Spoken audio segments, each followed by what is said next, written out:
আসসালামু আলাইকুম ভিউয়ার্স, আমি যেরকম ফেসবুক পেজ এবং ইউটিউব চ্যানেল আপনাকে স্বাগতম। আপনার সাথে আছে আমি জুয়েল।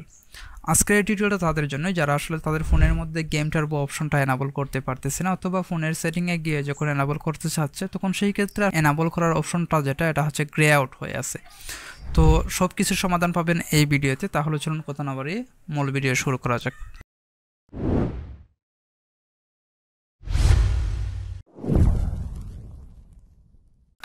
তো প্রথমে হচ্ছে আমি চেক করে নিব আমার ফোনের মধ্যে এই অপশনটা এনাবল আছে কিনা। তো প্রথমে হচ্ছে আমি এখানে ই ফুটবল গেমটা ওপেন করলাম। ই ফুটবল গেমটা ওপেন করার পরে যদি আমি এখানে সাইড বারের মধ্যে টান দিই তাহলে দেখতে পাচ্ছেন এখানে যে অপশনগুলো থাকে নর্মালি এরকম কোনো অপশন এখানে নাই। তো সেক্ষেত্রে আমরা প্রথমে ফোনের সেটিং থেকে এটা এনাবল করার চেষ্টা করব। আর যদি ফোনের সেটিংয়ের মধ্যে এনাবল করার অপশন না শো করে তো সেক্ষেত্রে আমরা এটার অল্টারনেটিভ সলিউশন দেখাবো। তো প্রথমে আমি ফোনের সেটিংয়ে যাব, সেটিংয়ে গেলাম, তারপর হচ্ছে নিচের দিকে স্ক্রল করে এখান থেকে এডিশনাল সেটিংসে যাব। এডিশনাল সেটিংসে যাওয়ার পর হচ্ছে এখান থেকে আমরা ফ্লোটিং উইন্ডোজ এটাতে যাব। এটাতে যাওয়ার পর হচ্ছে সাইড টুলবক্স এটার মধ্যে যাব। এখানে যাওয়ার পর এখানে দেখতে পাচ্ছেন এটা হয়তো অনেকেই ট্রাই করছেন। সেটিংয়ে আসার পর ইন গেম শর্টকাট এখানে কিন্তু এটা এনাবল করার কোনো রকম সুযোগ নাই। এখানে কিন্তু সাইড বার, তারপর হচ্ছে ভিডিও টুলবক্স এগুলো এনাবল এবং ডিসেবল করার অপশন আছে বা কাজ করতেছে, কিন্তু এখানে ইন গেম শর্টকাট এটা আসলে কাজ করতেছে না। তো এই ক্ষেত্রে আমরা যে কাজটা করবো সেটা হচ্ছে আমরা অন্য একটা অল্টারনেটিভ সলিউশন দেখবো। আর যদি আপনার ফোনের মধ্যে এখানে এটা এনাবল করার অপশন থাকে তাহলে জাস্ট এখান থেকে এনাবল করে দিবেন। এখন হচ্ছে আমরা যে কাজটা করব, এখান থেকে আমরা আমাদের ফোন থেকে সিকিউরিটি অ্যাপটা ওপেন করব। সিকিউরিটি অ্যাপটা ওপেন করার পর হচ্ছে এখান থেকে হচ্ছে কমন ফিচারে যাব। তো কমন ফিচারের মধ্যে হয়তো আপনার এখানে গেম টার্বো অপশনটা এখানে শো নাও করতে পারে। তো সেক্ষেত্রে আপনি যে কাজটা করবেন, এখানে দেখতে পাচ্ছেন ছোট্ট একটা এডিট আইকন আছে, এটার মধ্যে ক্লিক করবেন। এটার মধ্যে ক্লিক করার পর হচ্ছে নর্মালি হচ্ছে আপনি এইরকম পাবেন। তো সেক্ষেত্রে হচ্ছে আপনি যে কাজটা করবেন, জাস্ট এখানে গেম টার্বোর এখানে প্লাস আইকনের মধ্যে ক্লিক করবেন, তাহলে দেখতে পারবেন উপরের দিকে এটা উঠে আসছে। আসার পর হচ্ছে এখানে টিক মার্কের মধ্যে ক্লিক করে দিবেন। ক্লিক করার পর হচ্ছে এখান থেকে গেম টার্বো এটার মধ্যে ক্লিক করবেন। তো এটার মধ্যে ক্লিক করার পর হচ্ছে গেম টার্বোটাও এখান থেকে ওপেন হয়ে যাবে।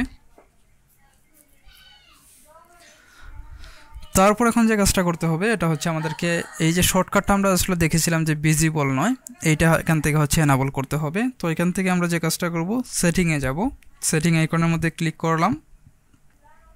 এখানে আসার পর দেখতে পাচ্ছেন গেম টার্বোটা এখানে ডিসেবল করা আছে। তো এখান থেকে জাস্ট আমরা এটা এনাবল করে দিলাম। এনাবল করে দেওয়ার পর হচ্ছে নিচের যে অপশনটা আছে ইন গেম শর্টকাট, যেটা আমরা সেটিংয়ে গিয়ে দেখেছিলাম যে এটা গ্রে আউট হয়ে আছে, এটা এখানে এনাবল করা আছে। যদি আপনার ডিসেবল করা থাকে জাস্ট এখান থেকে আপনি এভাবে এনাবল করে দিবেন। তারপর দেখতে পাচ্ছেন কন্টেন্ট রিকমেন্ডেশনস, এটা হচ্ছে ডিসেবল রাখবেন, তাহলে হচ্ছে আপনার এখানে কোনো রকম অ্যাড শো করবে না। তারপর নিচেরগুলো হচ্ছে আমি আর কোনো কিছু দেখাচ্ছি না, আপনারা নিজের মতো করে এটা সেট আপ করে নেবেন। এখন আমি দেখবো যে আসলে আর কোনো কিছু করার আছে কি না। তারপর এখান থেকে আমাকে যে কাজটা করতে হবে সেটা হচ্ছে প্লাস আইকনের মধ্যে আমি ক্লিক করব।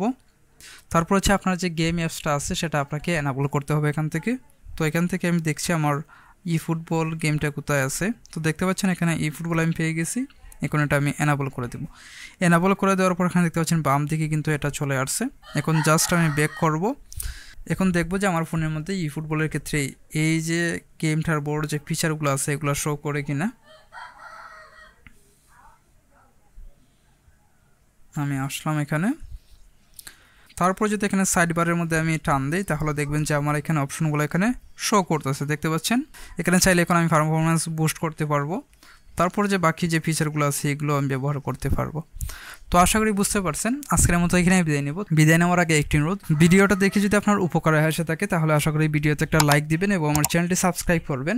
এবং পরবর্তী যদি আপনার কোনো স্পেসিফিক বিষয়ে আপনার ভিডিও প্রয়োজন হয় তাহলে সেক্ষেত্রে কমেন্টে জানাতে পারেন। তো আজকের মতো এখানে বিদায় নিচ্ছি। ভালো থাকবেন, সুস্থ থাকবেন, আল্লাহ হাফেজ।